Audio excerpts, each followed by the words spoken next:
Our next guest is BYU's only Heisman Trophy winner, beating out Notre Dame's Rocket Ismail in 1990, which is 32 years ago this month. He's also a member of the College Football Hall of Fame, the BYU Hall of Fame, and the Texas High School Hall of Fame. He's also head coach at American Leadership Queen Creek High School, marched them back into the playoffs with former BYU quarterback Max Hall as his offensive coordinator. Pleasure to welcome Ty Detmer to the Wise Guys live from Texas tonight. Ty, welcome. Yeah, appreciate you having me. Hey, Ty, and notice he's got the Texas right behind him. I knew you'd have something Texas, brother. I knew it. It's like you're a Texas Ranger. Hey, how many times during the season did you have to question Max and his play calling? Be honest. Honestly, not many at all. He does a great job, man. He puts a ton of time and effort into it. And you know, we talk throughout the week a little bit, and he kind of bounces some things off of me. But, you know, he's the guy there till midnight, putting in the game plan and putting the time in. So he does a great job, and I just try to stay out of the way. Did you have to, since you changed so many of Norm Chow's play calls, do you give that same luxury then to Max of, do what you think's best? Yeah. I mean, Max is, like I said, he puts a ton of time, studies it. You know, he's doing a great job with our players and knowing who can do what, but I don't get in the way. He's, you know, our quarterback, if he changes plays for Max would throw a fit. So, you know, he wouldn't have been a good OC for me at BYU. Hey, but I remember, Ty, many a time when Norm's upstairs, you maybe changed a play or you threw it to somebody that you thought the read dictated and Norm didn't agree. And you guys would got to get after it on the phone. You go over on the phone, and I noticed like Ty and Norm kind of getting after it a little bit. You and Norm had great respect where you could argue something out when you were playing, right? Oh yeah. We didn't really argue much. I was a coach's kid, so a lot of times I just kind of had to take it and know, that the coach was always right. But Norm was great for me. He allowed me to have some freedom in it, and within reason. You know, you have to have a reason for doing things, and he was awesome for me to play for because he did allow me some of that freedom. We've been talking a lot today about Mike Leach, the BYU alum and Mississippi State football coach, passing away last night after suffering a heart attack on Sunday. We know for a fact that he had tremendous respect for you. And in what ways did he impact the game? Yeah, he took some of the BYU stuff and took it and ran with it. And he and Hal Mummy kind of partnered up. And then, Coach Leach went and did it his way. And he's a guy that I actually talked to earlier in the year, traded text. We had one of our players went down to Mississippi State game and let him know that the kid was coming. And he texted back and was hoping to get out there this spring to see how they do things and kind of watch them practice. And so he was always one of the guys that would answer back and he picked up the phone probably 10 years ago. He was on a trail between Washington and Oregon and was talking to people along the trail, and we were talking quarterbacking and really, really sad to hear the news. But just one of those genuine guys that there was no ego with him. He was really genuine and always answered texts or picked up the phone when I called. Do you have a favorite Mike Leach story? It seems like everybody's got a fun story about Mike Leach. Do you have a favorite interaction with him? Well, probably that one where he was on the trail. I'm talking to him about a quarterback that had played for me that went to Miami and wasn't happy there and was looking for a place to go. And I called him and he answered. And he said, "I'm on this trail, between Oregon and Washington. It's really fascinating." Then I hear him like, "Hey, how you doing? Is there anything good to see up ahead?" He could just stop and talk to whoever the other way. And that was him, and then just hearing a lot of the stories that are on Twitter and people reliving, a lot of the interviews he did. I mean, like I said, he was just genuine and having a good time doing what he did. We had shared the story earlier as Blaine and I were down on the field talking to him before our 2012 broadcast when Washington State was here, and he just started telling us about his student job was to take the bones from the dinosaur museum across the street from the stadium and relocate them down below the east stands. And he said he knew where all the bones were buried at LaVelle Edwards Stadium. He is so funny. That sounds like him. I'm sure he loved every minute of it and studied up on them too. Oh, so. That's the thing. That's what I was telling guys tonight, is that whatever he decided he was interested in, he studied it, and he studied it deep, and knew everything there was to know about it. So, hey, let's switch over to BYU right now. They take on SMU Saturday night.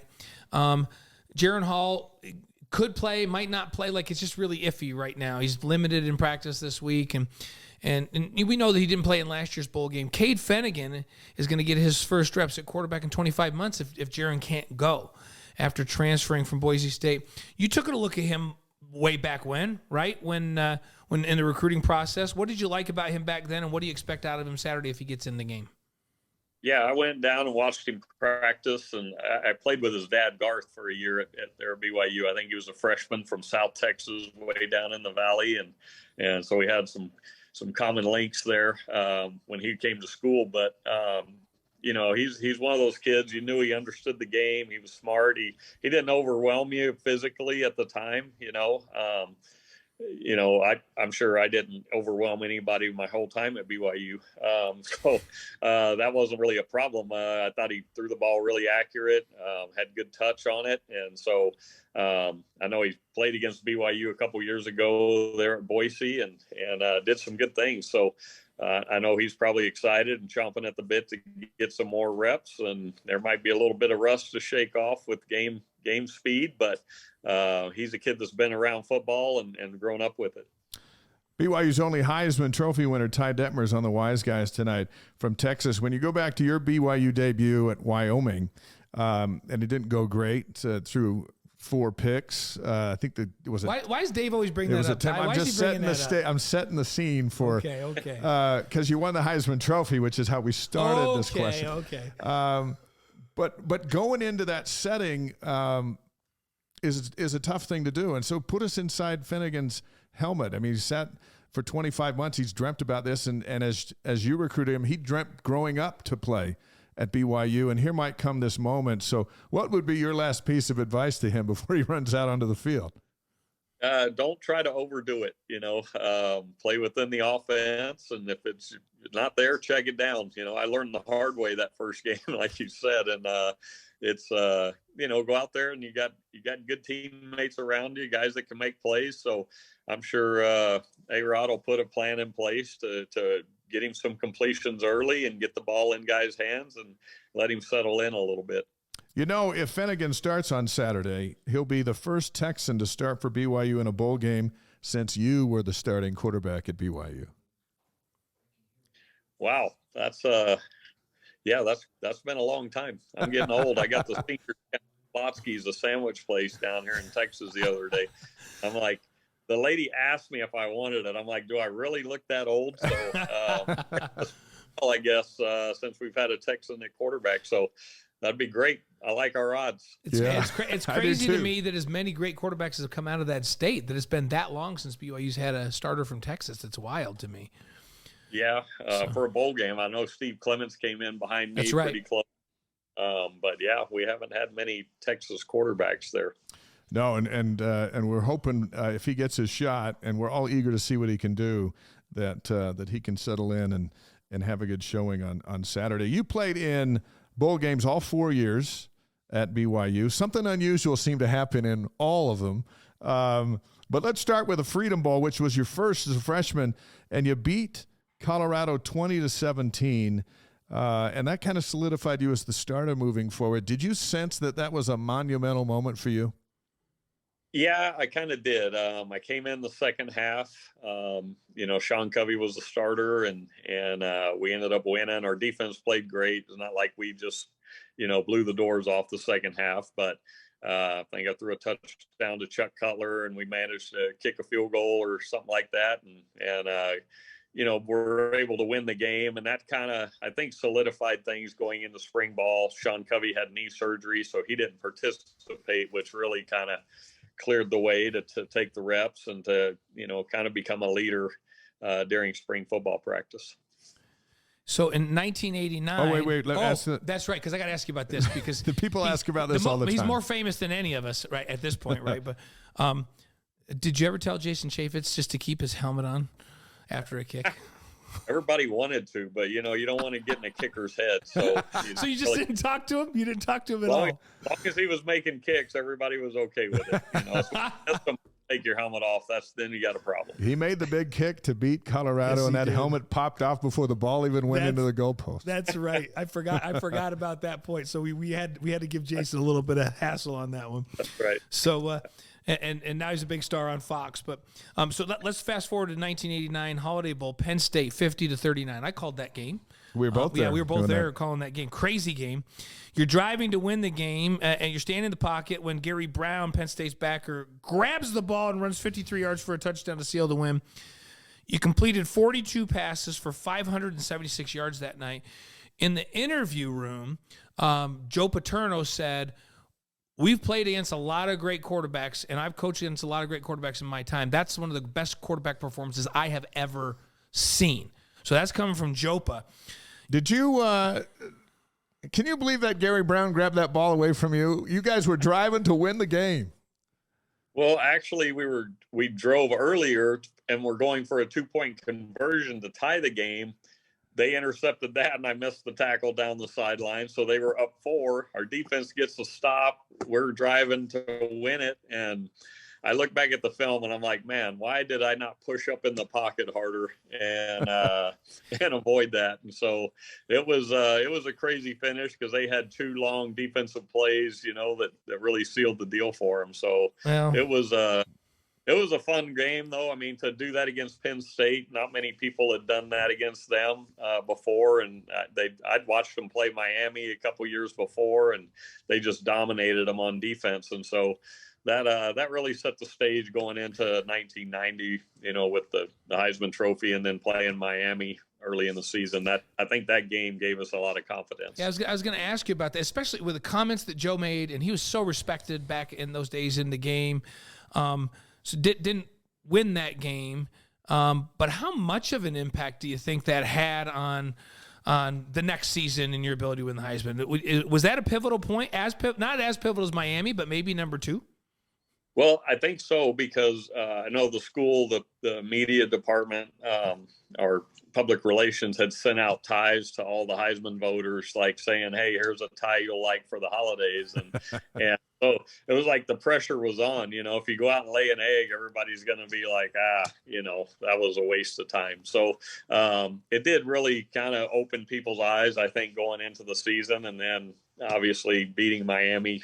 Kind of sealed the deal early in the season there.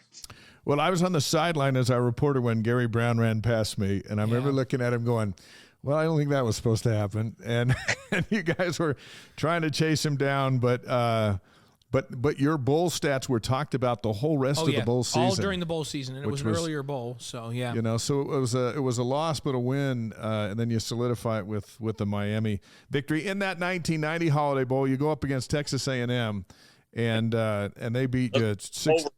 Skip over that. Yeah. What did you do to make them so mad that they separated both of your shoulders? They acted like it was personal. I blame Chris Smith, our tight end. I hope he's watching tonight. He kind of popped off in the media that, we wish we were playing a higher ranked team. Oh, and this no. And that.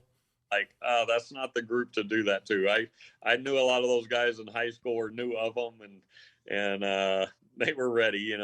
They'd had a history of getting after Heisman winners in bowl games in the previous years. I think they played Notre Dame and got after Tim Brown that year, and so I knew they would be ready, and they were a really good defense, and they gave us fits, so it was a problem.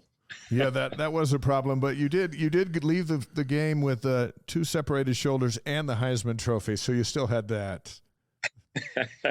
Yeah, that was a long ride home. My parents had driven out, and I drove 24 hours in a van, just sitting there, trying to not move my shoulders at all. So long trip home. Well, and Dave and I were lucky. We got to be there with you for the last 3 bowl games, and we were also with you that year over in Hawaii and part of the folks that were putting together the broadcast so you could be part of the Heisman Trophy thing, I was laying on the ground in front holding a microphone. So that was my role. So nobody could see me, but I was holding the microphone so we could get the reaction of the team there with you. So Dave and I were really blessed to be part of that great run with you for these last three. And the last one was the 1991 Holiday Bowl, BYU 13, Iowa 13. We called that one as well. March to the 18 with under a minute to play. Pass gets tipped and intercepted at the 5-yard line, and your final BYU game ends in a tie. I can't even believe they let us tie. Ironic that it would end in a tie for Ty. So we were on that broadcast. Dave and I were reminiscing about after that game, you were awarded the MVP trophy, but you wouldn't smile for the pictures because you were so bugged that it was a tie. Do you remember that? I was more bugged. I threw an interception there at the end. It wasn't your fault. That shouldn't even go. That was a tip ball. That wasn't your deal. Well, it was a little high. I'll take the blame for that one. And I probably, if I make a better throw, it's a first down, and we've got a chance to win the game right there on a field goal. But I was more disappointed in that I knew we were in field goal range, and I didn't give us a chance to win.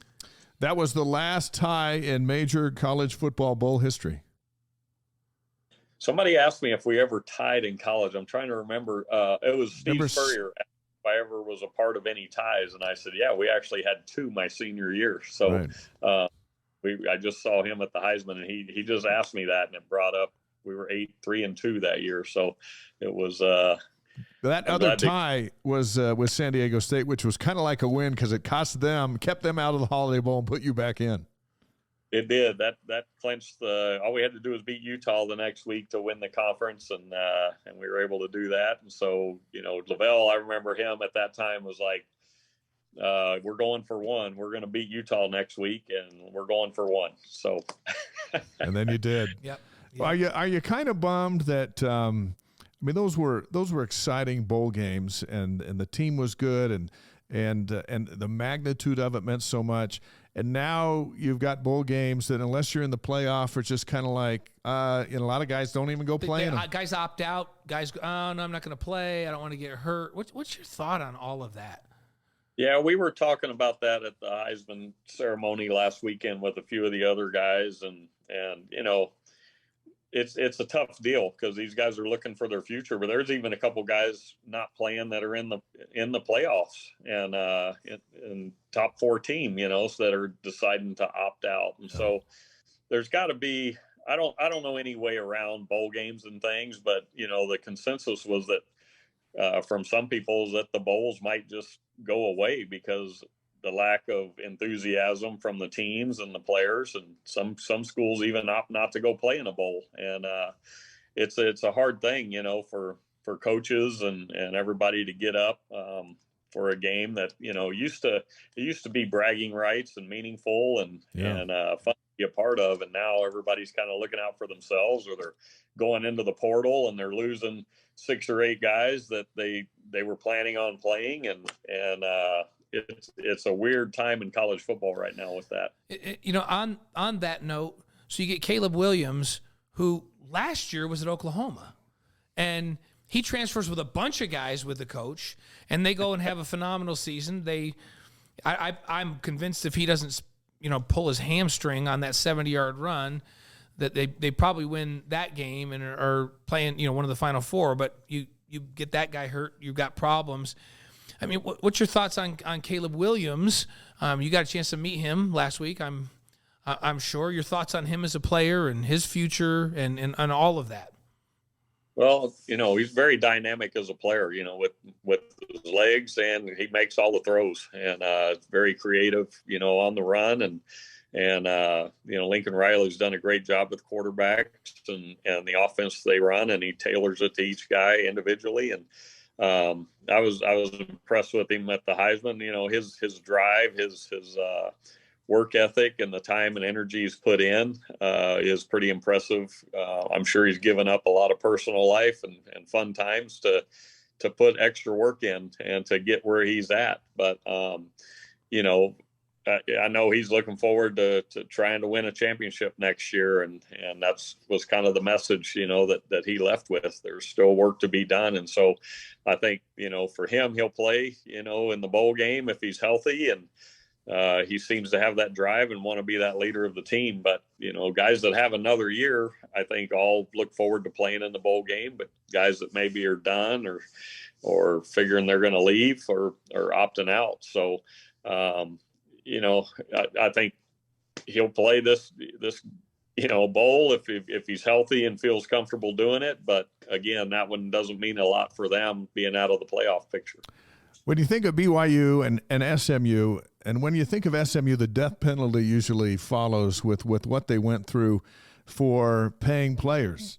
Under today's standard, I don't think that would have ever happened. And we mention all the time, Jerry Tarkanian was a pioneer with what he had going on. He started NIL. Jerry Tarkanian did at UNLV. But what as the game moves forward, and you're a high school football coach, so you're sending kids into this system, do you see money just becoming the factor of where a kid goes? Well, I think, first of all, a lot of kids think they're going to make a lot of money in college, and it's probably very few that actually do make, some money to really make a difference at the collegiate level, so it's probably sorting itself out a little bit now, and incentive based more so than just giving a guy a bunch of money to come to school there and he not even play or leave the next year and transfer somewhere else that wants to pay him. So I think people are starting to figure out that part of it a little bit, boosters and donors, and the kids are kind of probably realizing that there's not as much there as they originally thought, or, the incentive to go is less than maybe they thought. But, for me, it's more, where coaches leave and they take half the team with them, or 8 or 10 players. And, there's got to be like prior contact and some rules enforced that kind of prevent that happening, with the guy taking 6 or 8 guys with them, and Deion Sanders, bringing in 6 or 7 guys from his team and forcing other kids on the team to leave at that time. So it's kind of the wild, wild west, but something's got to be done to kind of rein it in a little bit. And a big part of it is the red shirt part of it. You look at coaches. I know the quarterback and the starting receiver at Houston a few years ago played the first 4 games. They were 1-3 and said, all right, we're done. We're going to transfer next year. So we're going to be done. And as a head coach, you're expected to win games, and the pressure's on to be successful. And, guys' livelihood, they're getting fired and things after seasons that they're kind of out of control, out of their control. Dallin Holker, for example, I'm sure coaches were counting on him, and it's his right to do those things. I'm not faulting him, but the system is kind of broken, where a kid can play the first 4 games and then decide to sit out the rest of the year. And now as coaches, you put all this time and energy in the spring and August practices, and the kid quits and leaves on you. And that's happening for a lot of kids across the board. So, maybe make the red shirt part. If you don't play, you can play in the last 4 games, and that's your red shirt. But if you play game week 1 or anywhere week 1 through week 6, that counts as a season. And you're not able to just go and quit on the team and leave coaches hanging. So the system's broken the way it is. They've got to figure it out. And then the transfer portal, we all know that's a mess. And a quarterback leaves one school, they bring in, 2 from another. And it's just, something's got to give here in the next couple of years, or we're just in a free for all and everybody's open season every year. I like one of the things I took out of what you're saying. I took a lot out of that, Ty, but one of the things I've never even thought about was perhaps if you play in games. So say you play 4 games and then you do exactly what you're saying. Oh, this isn't going how I thought I was going to go. I'm out. Then perhaps you shouldn't be allowed to transfer without penalty. Yeah. Maybe the 1-year penalty should come back in. So nope, You can't shut it down after 4 and transfer without penalties. So the old 1-year penalty rule applies once you've played in games for that team.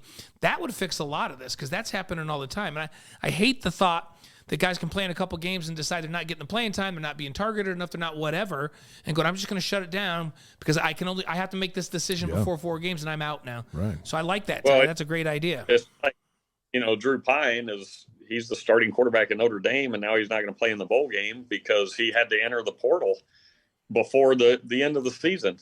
Technically the bowl game is part of the season, and he's having to do that, because that's the rule. He's got to put himself out there if he's going to find another team, and now he's out for the bowl game, and Notre Dame's out a starting quarterback. BYU's out a backup quarterback with Jacob Conover leaving, and so the timing of it's terrible. I don't know who in the NCAA decided that too. There's a lot of things they can fix and make a little more sense, but even if you don't count it as a redshirt year and they still can leave without penalty, that's okay, but it counts as a year of eligibility. And instead, they're taking it as a redshirt and it doesn't even count. So, yeah, that's a great point, Ty. We are with Ty Detmer tonight, and we're introducing the inaugural Wise Guys Bowl Game competition held annually each December between Ty and us. So before we move into this, Ty, we want you to commit to coming back next December so we can rehash how we did. Does that make sense? All right. By the way, Dave's killing me in the season thing because Dave's like, this team's going to win. I'm like, yeah, I know they're going to win, but I really like that coach, so I'm going to root for them. So I pick the teams I'm rooting for, not who's going to win. And so he's killing me. That's the excuse I've heard every week. But here's the thing. On this deal, I'm going with the teams that are going to win. All right, so we have a handful of games. We're going to pick the winners. And then the tiebreaker will be the score of the BYU SMU game. And then we'll hold this document until next December. And Ty, you're first. So let's start with the Alamo Bowl. Texas against Washington. Who do you got? Man, which players are not playing for either team? No, you have to do your own research. Yeah, and trust me, we haven't done any of that research. We haven't done it either, so don't worry. It's close to home. I'll take UT. Steve Sarkisian. Got to vote for Steve. I'm going with Washington. Oh, you are? I just think their quarterback's pretty good. And they play without any of the pressure that Sark's got. And it's one of only a couple of teams in all the Pac-12 that are physical. So, but I'm going to go with Texas with Ty. So now we're in the Capital One Bowl. Clemson versus Tennessee. Who you got? I'm going Clemson. Okay. I'm going Clemson because Tennessee's quarterback's hurt. Yeah, and that's although Clemson hadn't been great this year. No, but I agree with you. With Tennessee's starting quarterback there, they can score points on anybody, but without him, I'm going Clemson. Okay, Sugar Bowl, Alabama, Kansas State, the Big 12 champs. Ooh, I'm going Alabama. Yeah, I'm Bama too. Okay, I like Alabama. I like their quarterback. All right, TCU, Michigan. Fiesta Bowl. Oh, boy, that's a tough one. I think Michigan's a better all-around team. I'll go with Michigan. I like Max Duggan, though. Good kid. Yeah, he is a player. Do you know what? I got to go with Michigan. I think Jim Harbaugh. I think they're so good defensively. We're going to be one of the few teams that can slow TCU down. Yeah, I think after they destroyed Ohio State, I just think they got. Plus, TCU's coming off that loss. Hey, Ty, do you think TCU should have still gotten in there, or do you think Alabama should have gone head-to-head Alabama-TCU? Who do you think's a better team? Man, that would be a good game because TCU's fast on defense. They can match speed, I think. That would be a really good game. So, I don't know. I'm glad TCU still got in, only being a one-loss team and in overtime and a conference championship. I was glad Sonny Dykes was able to get in there and stay in. I like it. Okay, the Peach Bowl, Ohio State and Georgia. Georgia, they're dominant. Yeah, I got Georgia, the best defense in all of football the last 3 years. Listen, we got to come up with some different picks. Okay. There's no reason to get back together for next December. Let's see how the Rose Bowl. Well, Ty and I took Texas. You took Washington. That's the one thing. So let's see if we pick different on the Rose Bowl. We got Penn State and Utah. Utah. I will take Penn State because we just found out today that their Kincaid, their tight end's not playing. No. So I don't know who they're going to throw it to. And their all-American corner is not going to play. Yeah, and Clark's not playing. That's the only one we did some research on. Witt finds a way, but I'm going Penn State too because I haven't picked Utah a single week. So there we go. Year. Now it will not be a tie because if you take Penn State. So there we go. Now here's the tiebreaker in the event that something crazy happens. What do you think the score is going to be Saturday in the New Mexico Bowl with the Cougs and Mustangs? Yeah, BYU SMU. What's your score? 38-35 BYU. Woo. Okay, I'm going 41-34 BYU. I'm going to go And by the way, our SMU's receiver that leads the nation in receiving, he's opted out. He's not playing. You got insider information. This isn't fair. Yeah, the Rice kid, who's phenomenal, by the way. I mean, they figure out ways to, with motion and formations, to get him one-on-one, and nobody can cover him one-on-one in the country. He just announced via Twitter that he just played his last game and he's getting ready for the draft, so he's not playing, the Rice kid. I'm going to go 40-37 for BYU. So now that we gave Ty that information, do you want to change your score? No, I still like it.